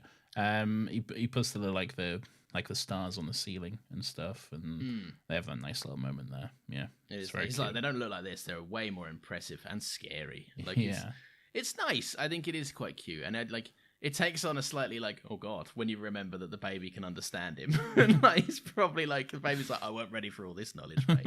I'll be real with you. He's a baby. Forget about it in a moment. Yeah, he will. Yeah, he goes, actually, I shat myself at the end of that conversation. No, and I'm in my pants. Just like the lads I learned from my dad. Anyway, Cybermat starts to have a go about Smithy's house. It comes along to the Doctor, who sonics it, and then he drops the sonic before he heads out to kind of get Alfie to safety. What's going on? Doesn't the sonic turn into a gun this episode? Isn't it like it does shoot it? Yeah, it's firing off like laser blasts and everything, isn't it? It was weird, but like he does make a point of saying in a minute or so, he's like, I needed to get the right setting for it. Yeah, but yeah, I guess one of those settings is gun setting. Sure, why not? Yeah, that just disables stuff. Yeah, it's further proof I don't think this writer is that capable of understanding the Doctor as a character. Hence why all of his episodes seem to be fish out of water stuff. Because there's a lot more to lean on. You don't have to write clever Doctor Who when you can lean on the comedy more so. Yeah. But yeah. Anyway, so he accidentally locks his Sonic in the house, and he's like, "All right, fuck. Well, at least Alfie's safe." And he rings Craig, and is saying, like, whatever you do, don't go in the house. Anyway, lo and behold, Craig left his phone at the house because again, he's a useless father. Yeah, complete and utterly terrible. And he's in his pants. So anyway, Craig goes in, like, what's going on, guys? Anyway, Cybermat jumps in. He gets to do the fun acting, and the Doctor smashes through the window as I Am the Doctor triumphantly plays. He does put the baby down, I should say, before. He does, yeah. He does put Alfie in the little papoose and just get him strapped up before he jumps through a double glazed patio glass door. Which, if you attempted in real life, first of all, don't. But if a grown person was to attempt that in real life, you would just bounce straight fucking back off that, and then just smash your head on the concrete. Believe it or not, they don't make houses this easy to break into. Crazy concept, I know. You might crack the glass, but you're not getting through it. Trust me. Okay. I love it. I love when you see videos of idiots that think they can get through it, and you realize from the millisecond they take an axe to it, and a crack on the glass happens, and you go, that's as much as it's budging, mate. You need to stop it. They're very strong. So yeah, the Cybermat starts having a fight with both Craig and the Doctor. Sorry, Smithy and the Doctor. Oh, boring. Yeah, they're disabling. I know. Whatever. Who happens next? Yeah. What happens next? The Doctor's like, that's also boring. Who gives a fuck? Yeah. The Doctor leaves Craig a note and he dips in the morning. All right. And he's like, After they spent a loving, passionate night together, I assume. Yeah, well, of course. Well, again, I can't read my notes out. That is in there, but yeah, but we're left to assume. Sure. So yeah, the Doctor leaves Craig a note, and then Craig wakes up and he's like, fucking Father of the Year again. He straps in his baby into the papoose, and then goes, fuck it, running straight into battle. There is a pretty underbaked line about how like it's very clear that the writer watched some other episodes of Doctor Who before writing this one, and he went, he always needs someone, even though he can't admit it. I'm like, that's fucking Doctor Who 101. Like, I'm sure you just had the Runaway Bride on and just went, yeah, I'll nab that one. Okay. No, like in the scene, I know the like writers are dickheads, but you like really have it in for it. It's just, I just think it's lazy, and any interesting ideas come from piggybacking off of a more interesting episode normally. I won't disagree.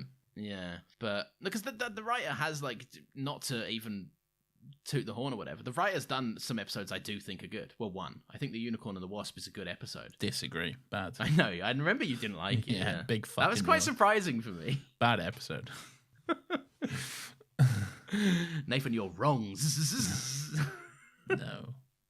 But yeah, so he runs in, and Craig hands off his baby to the jewelry stand woman, Mrs. Mabel. Aunt Mabel. Yeah. Aunt Mabel. That's Auntie right. Mabel.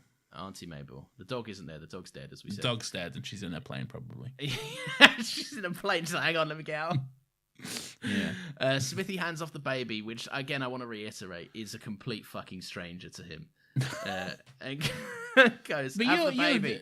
Do you know, I remember once being in line at Tesco, just in line, just waiting to get served, and there was a woman in front of me with a baby in a pram, okay, and she was like, oh, I forgot something, would you mind just watching the baby while I go? And I was like, and obviously I'm like, yeah, that's fine, but I'm like, fucking hell, like, what the hell? I am anyone. I am just a guy with a beard. Alright, like, sure, obviously I'm a nice person, so I'm not going to steal your baby or anything, and I'll look after it, but like, what the fuck, man?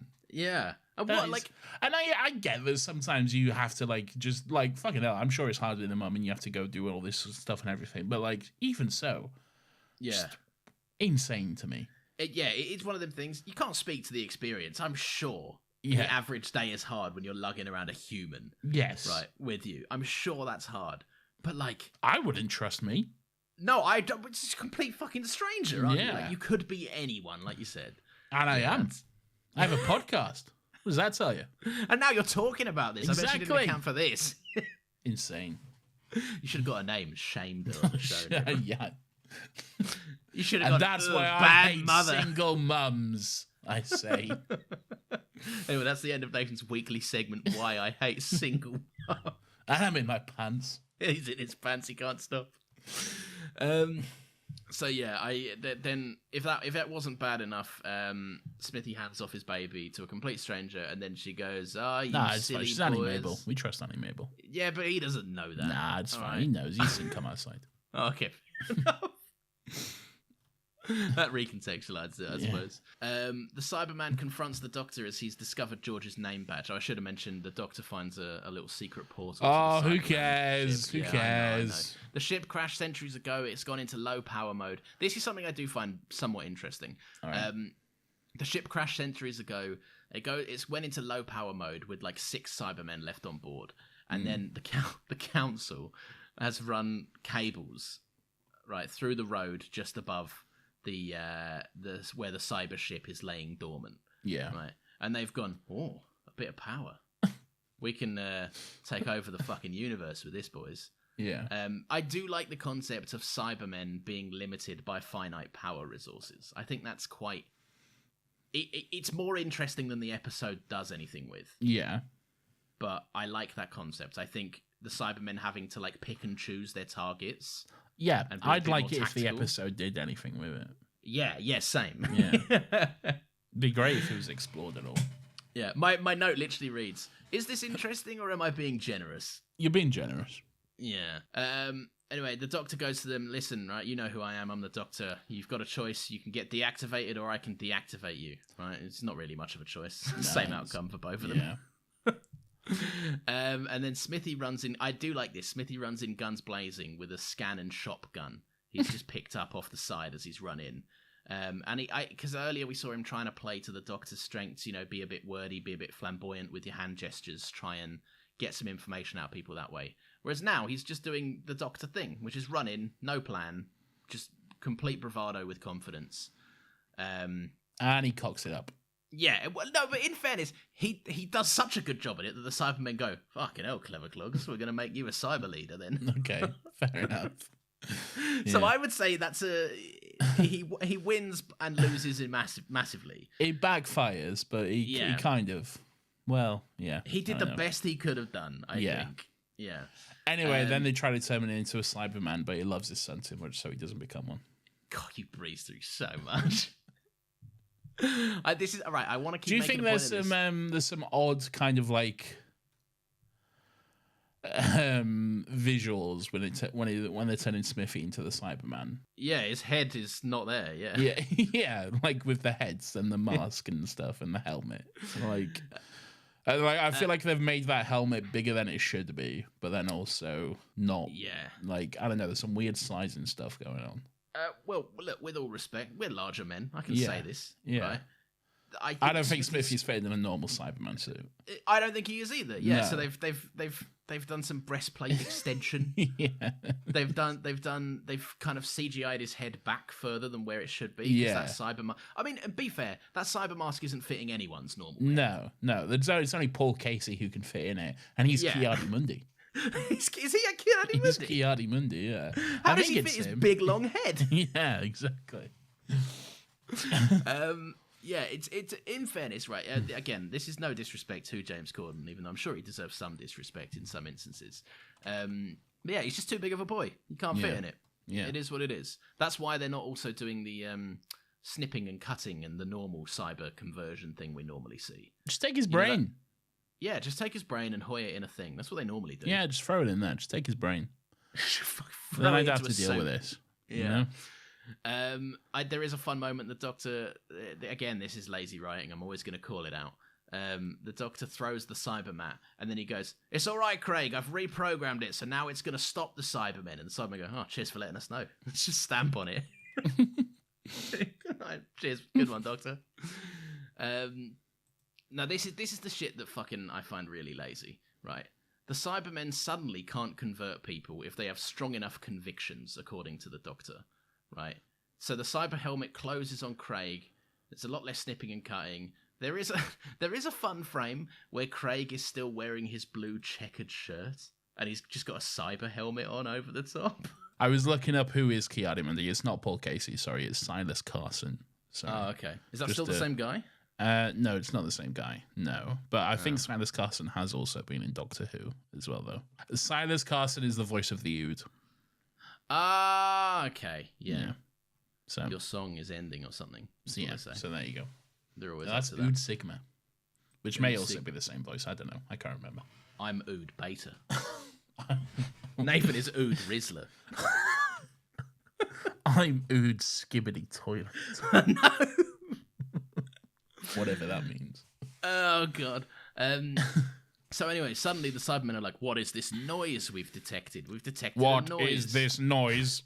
Suddenly they're concerned with outside noises. Oh, it's Alfie. He's having a little cry, isn't he? Yeah, he's like, because his dad's a hell. Cyberman or whatever. And the dog's dead. And I'm in my pants. And I'm in my pants and I'm in a plane. And I'm in a plane. Auntie Mabel's just tucking him for a quick flight. She's taking him on the entire route of the postal service. She's taking him to see the intricacies of the Royal Mail postal system. But yeah. So yeah, the Doctor reckons Craig can prove himself. He goes, if there's one chance to prove you're a sick dad, it's this. Well, I feel like the dad should show up and be a better father all round. But anyway. So this is one of those classic Doctor Who moments where it's like, you know, you can do this because you are a person and you have love or whatever, and that's beautiful, and you're human and there's love, which is like, it's fucking Doctor Who 101, baby. All right. Yes. It's fucking there, okay? But it's just boring, isn't it? Yeah. It's just like, not the concept in general, because I think it has been done very well in some circumstances. We often always joked about Bracewell being a bomb, but now we love that. Yes. Because it was done very well. This is not. This is just it's just showing you the concept of it. It's just basically describing what the concept is, but then not doing anything with it, really. It's kind of making you do all the work. Yeah. Like, and I don't like it because look, in a better episode, this is Doctor Who Magic 101. Like you say, right? But it's not this should work. It's bland, really.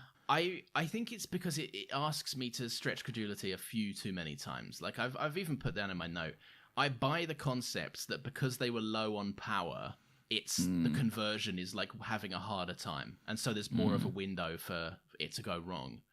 But the thing that fucks me off is it's so convenient that Craig loves so hard. Craig goes, I love my son so much that it backtracks the conversions of all the other Cybermen. Yeah. Who then get all their emotions back because they go, fucking hell, Craig loves his son so much, and now I'm sad. And then, if that wasn't enough of a leap... And then the Cybermen are like, and I'm in my pants. I'm in my little silver pants. And I'm in my plane. I'm in my little silver pants. What is this? And then my head explodes or whatever. Yeah, that's the other thing. Then the Doctor goes, oh no, this is going to cause an explosion. I'm like, well, isn't that fucking lucky? Like, and also then the explosion doesn't affect the shop that is built on top of it. Yeah. Like, I'm just like, come on, man. It's one too many things that you just go, fucking hell, you had to write that. Like, it's like he was writing the episode, and his mate texted him and said, do you want to go down the pub? And he went, yeah, let me just finish this real quick. Yeah. And then he just shat out an ending that is so naff. Yeah. And then called it a day, and then sent it to someone else, and someone else put the rest of the episode on it. Because there is like another 10 minutes left of the episode. It's like how you do your intros. I've got a note, right? You're not going to even fucking believe this, right? Where is it? Let me find the exact note. I can't believe you said that. Where is it? Oh, no, I can't bring it up yet, right? Okay. It's to do with my weirdo. You'll get there in a minute. All right, great. All right, yeah. So, anyway, all that happens. It's all boring, and Craig's like, I love my son so much, right? Whatever. The Cybermen explode.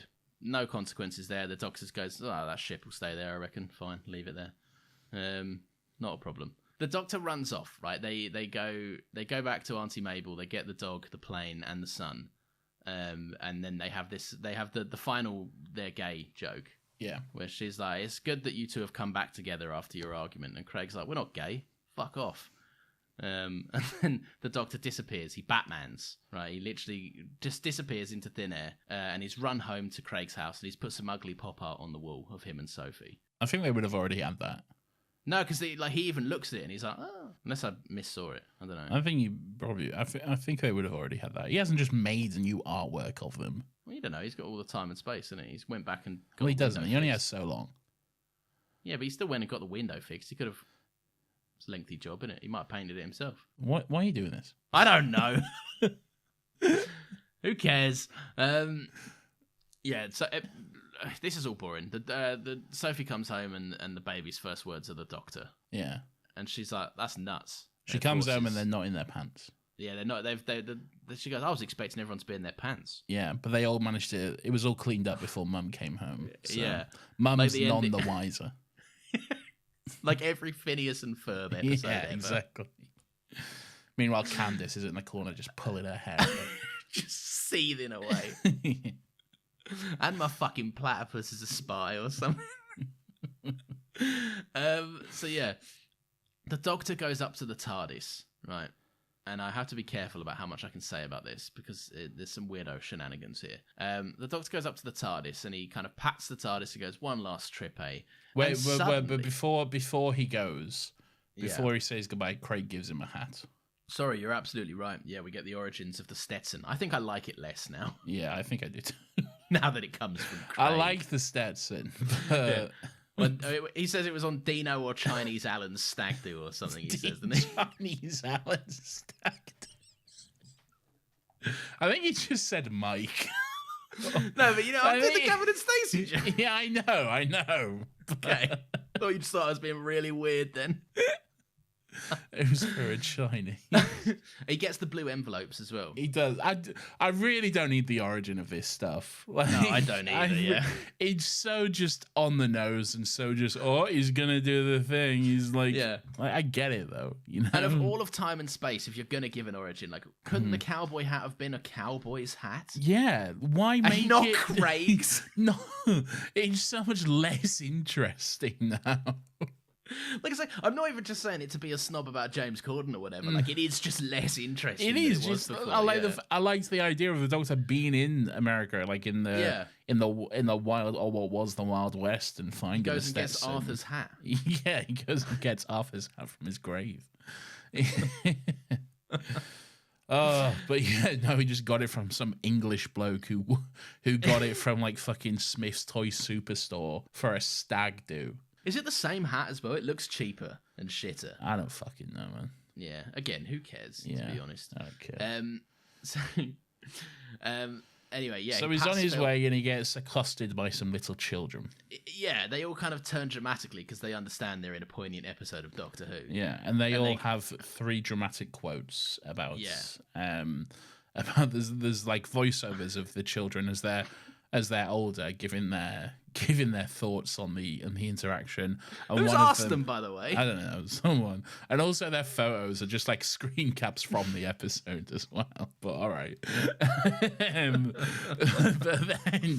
but then they're giving their witness accounts, I guess, of the Doctor's final moments or whatever.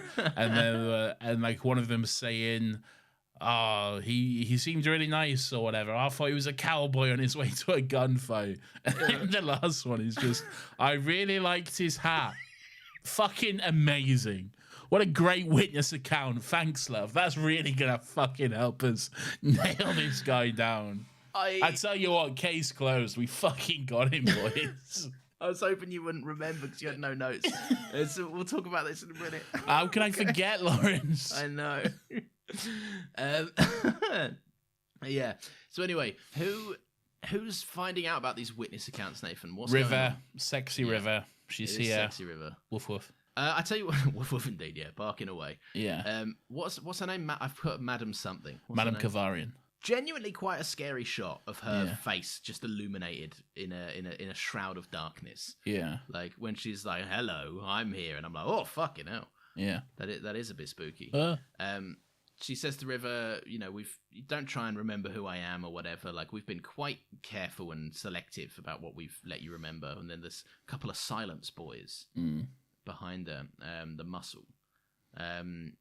Anyway, River in the diary has circled the date of the Doctor's death at Lake Silencio. And River reckons that's just a story, that's supposedly the myth of when the Doctor dies. And then, I will admit this is a cool scene. A couple of blokes walk in with a spacesuit, empty spacesuit in their hands. And it all, we knew this. We all knew this. I remembered this from what little I did remember, but it is cool because River doesn't know this, and it's genuinely quite sad to watch her get forced into it, and then you don't really see her get forced into it. No, but like she's clearly been forced into it. And there's the shot of her kind of meandering in the lake, just waiting for the moment. There's the shot of her underneath the lake. The shot of her big head in that astronaut suit. Yeah. Alex Kingston's definitely in that suit, by the way. Yeah. And then we get some more nursery rhymes. Remember when I was saying these nursery rhymes would continue? Yeah. But like I don't really know why. Why? Yeah, I know. Something about killing the Doctor. All right. Tick till River kills the Doctor. All right, great. Cool. Yeah. I know it sounds spooky, but like that's it. That's really it, isn't it? Yeah. But yeah, that's it anyway, on the episode. That's it. Episode ends. One more to go of Series 6, baby. Ooh, and then a Christmas special, right? And then a Christmas special. So technically 2 more to go. But it depends on how you count them. Who knows? Who cares? Anyway. Weirdo of the Week!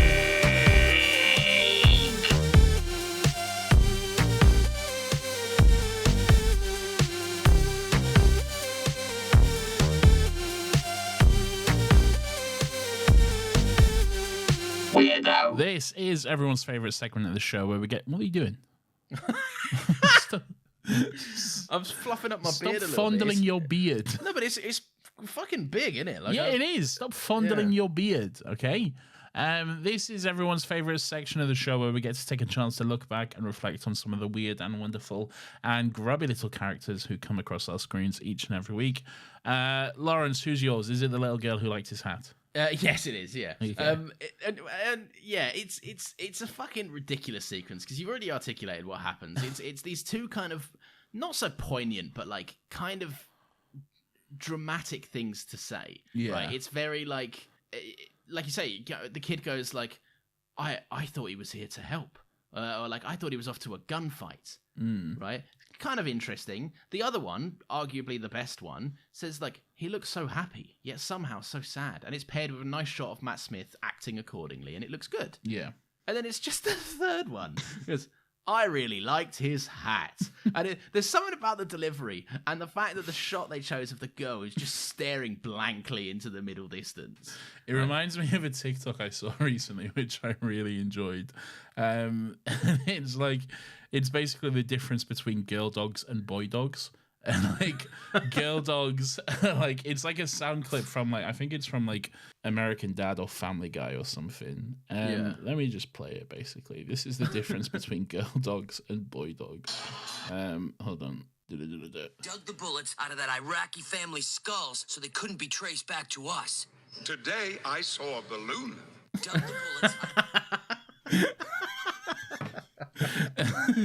And the girl dog is like looking very seriously, and then the boy dog is just like wagging his tail with a big smile on his face. It just makes me laugh every time. Today I saw a balloon. Yes, That's in good. Patrick Stewart's great voice. But yeah, it just reminded me of that, you know, like a very dramatic quote, and then I liked his hat. Yeah, it is that. It feels silly. And this is what I was saying was like, this is the third line of my intros. I work hard on the first two and then I need to make the third one work. And But I you just don't know. Yeah. And it fails is normally the point. Yeah. Yeah. What about you? Who's your weirdo? The doctor for being a perv. We mentioned earlier. Yeah, we did. Yeah. That's Just fair. having a little perv. Yeah.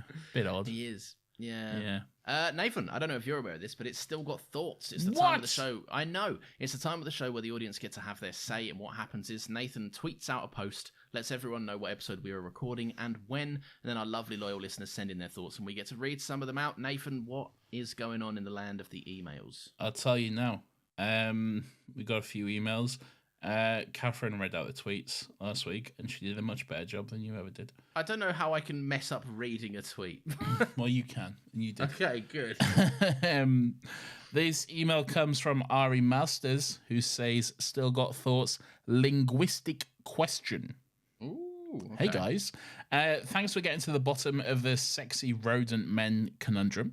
My next question is a little embarrassing. I'm American. That's not your fault. And although sorry, and although I watch a lot of British TV, I learn a lot of British slang and cultural references from you guys that I haven't heard anywhere else before. One word that you guys use a lot that has been giving me trouble is barking. I thought the Brits use barking to mean crazy, as in barking mad. However, you guys generally seem to use it to mean sexually aroused. I'm genuinely curious. Is this a common usage? I tried searching keywords like barking sexually aroused and my didn't God. get the Google results I was looking for. I dread to think of what you did get. Other words and cultural references I have learned from the show include twatted, Count Binface, and Chip Butty. Keep on being you, Ari. That's great. It doesn't feel great to be laid bare like that, does it? Thank you, Ari. I wouldn't say barking is British. No, I would say it's more internet. Really. Yeah, it's more Twitter nonsense. Yeah, isn't it's more the Yeah. language of the internet than anything else. It's like, you're right, barking in the UK, barking is more commonly used. You would typically say barking mad, though. You wouldn't say they're barking. You could say that. Oh, they're barking, you know, as if like they're barking mad. Giving it the intonation doesn't mean it works, Nathan. Well, but it can do though. Barking. The reason we use it for aroused is basically more because like the joke is that you become like a feral animal. Yes. Yeah, and you're like, whoa, I'm so horny, or kind of thing. I feel like the joke is like sometimes like they it I'm trying to figure out how to say this. I think, and maybe this is just the circles I'm in, but I feel like the joke is more. You really struggle. I've never seen you struggle this much. Like in a scenario where one might happen to be sexually submissive, a partner will say to you bark as if you're a dog. Okay? Oh, right. And that's where it may come from, you know? They'll say bark for me or something like that. And then you obviously liking this person and being submissive for this person, wanting to do a good job, will happily bark for them. Okay. But maybe I'm wrong. I've got wind of such acts of depravity, Nathan. Right. Okay. No, I can't say that's how I've been using it. Okay. No, me neither.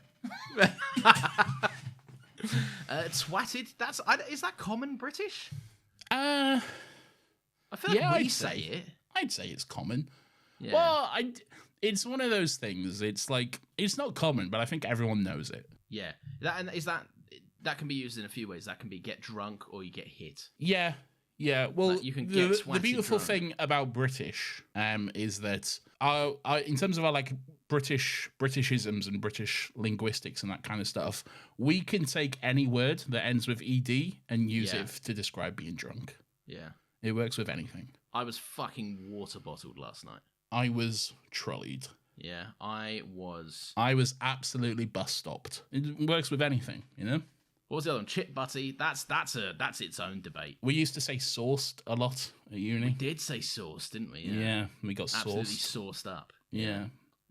Chip butty. That's different depending on regions in England. Yeah, you drive like for 15 minutes and they'll say something different. Yeah, balm, butty, bap. They're cob. Often ones. Cob. That's one. I don't know. I don't agree with cob. I don't agree with any of them. What is it for you? Chip butty. Yeah, chip butty. That's what it should be. Yeah. Yeah. Anyway, what else? Anyway, thanks for listening. We love you. Thank you, Ari. We appreciate it and hope that helps. Maybe. Probably doesn't. Probably gave you way too much information. Yes. This next email is from Daniel Dakin, who says, closing time thoughts. Hello, gentlemen. I love closing time. I think it's so overhated. Sorry, in a very dark and arc-heavy series, it's nice to have a more light-hearted episode. I very recently rewatched this and enjoyed the comedy so much more than I remember. Linda Bellingham is a delight. That's Auntie Mabel.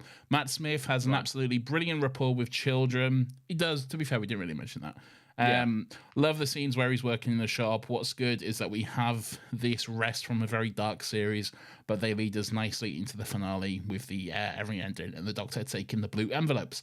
I'm not sure what your thoughts on the Lodger are, as I'm only up to turn left on your podcast, my favorite ever Doctor Who episode, but I think this is much stronger than the Lodger. Overall, I'd say this is an underrated gem and one that flies by. My only complaint would be the defeat of the Cybermen is a bit too wishy-washy, and the lack of focus on them as the villain is too low. Daniel, sent it from my iPhone. Sorry, Daniel. Sorry, Daniel. Yeah. I don't know. The Lodger is... I'll agree with you on like the ending and the Cybermen thing and everything like that. Yeah, it's a bit... Yeah. It is a bit wishy-washy. But I think saying this episode flies by, I wouldn't agree with that. I genuinely, I checked where I was at, and it was 12 minutes in, and I thought we were about half hour in at this point. Yeah.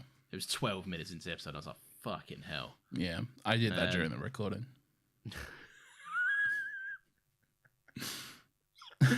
Yeah, look, sorry, Daniel.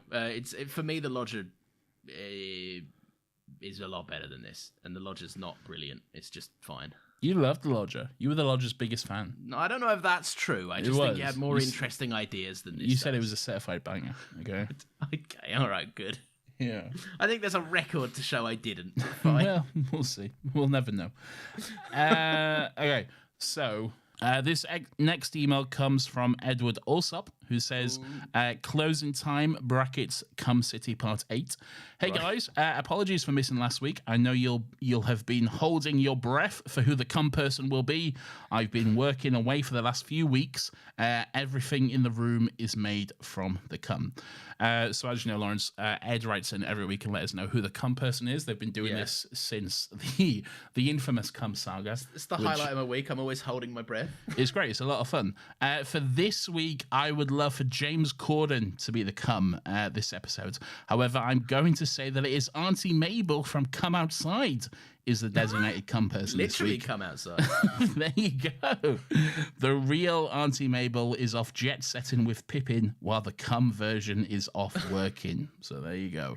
I know Corden is a bit of a dick nowadays, but I do quite enjoy his performance in both this and the previous episode.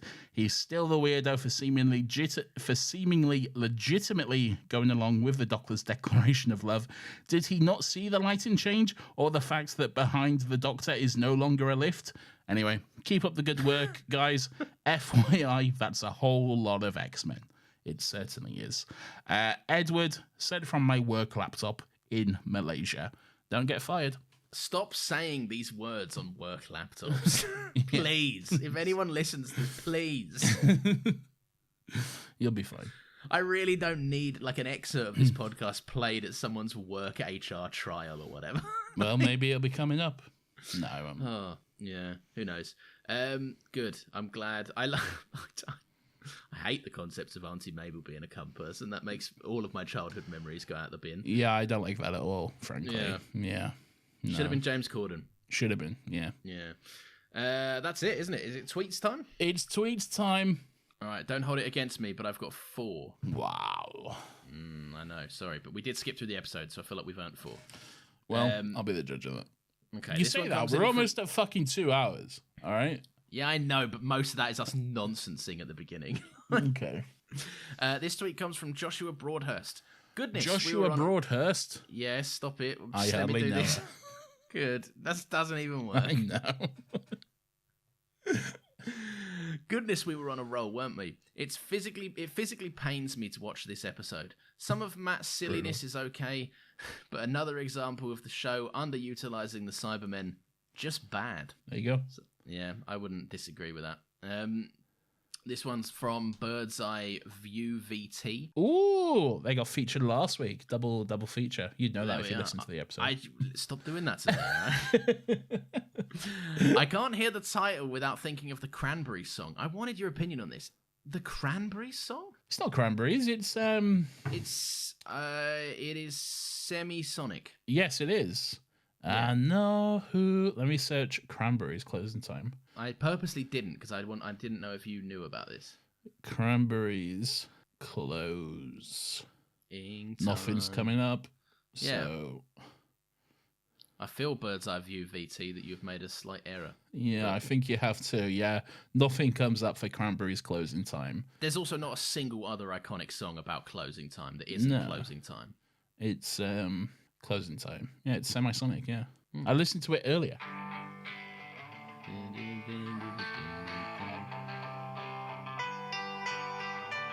What a fucking absolute ripper this is.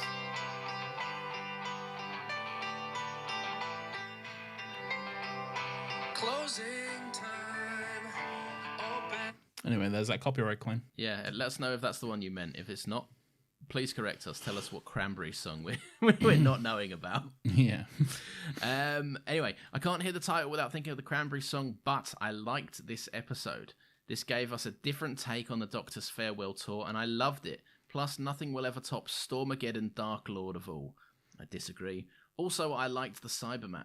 A lot of different opinions coming That's out.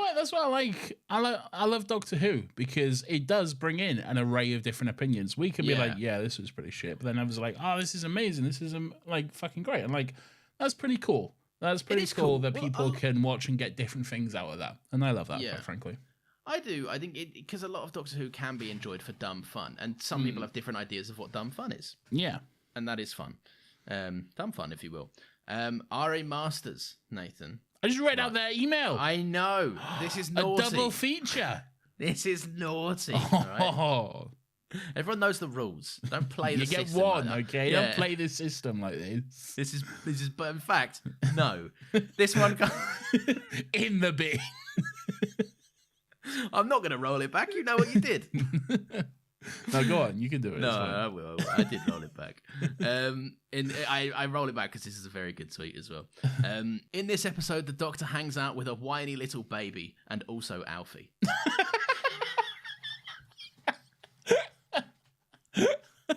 It's a great tweet. That's good stuff. But you know what you did.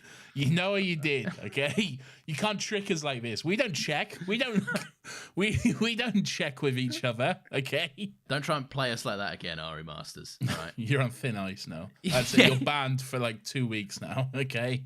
You've been put on ice. But then we'll probably forget it, so like feel free. Then, yeah. But don't do that again. We'll remember if you do this again. But then we'll probably forget as well, so we will. I squeezed in 4 as well. You've really played the system this week. They have. God damn. No, fair play. Anyway, Shrugs Tina says, this one was better I was going to read out Tina's email. Tina sent in an email as well. Tina! Ages. But I didn't, so it's fine. Yeah, but you know what you did. You know what you're trying to do, all right? You know what? I feel like we need to get everyone back in line a little bit, all right? We've been lax about this. No, it's fine. They can send in. To be fair, it's our fault if we read out both, really. I guess. It's not their fault. This one was better than I remembered it, but that's not really saying much, especially considering the writer. The weird moment where the Doctor peeks into an occupied changing room has really not aged well and really highlights the hypocrisy of that particular transphobe. There you go. That's why I chose it as my weirdo, because I was fully on board. There is a lot of that discourse of like, oh, where can you trust people in certain spaces and all of this? And I'm like, well, you tell me, brother. What do you reckon? Anyway, that's it from the tweets. I'm completely... Was that 4? That was 4, yeah. So it was. Yeah, thank you. I know, I screenshot them. Do it on purpose. Anyway, thank you very much for listening. If you've enjoyed the show, please feel free to leave us a little 5-star review. That'd be very cool. You can also follow us on Twitter at StillGotLegsPod. You can also email your thoughts on over every single episode to stillgotlegspodcast@gmail.com.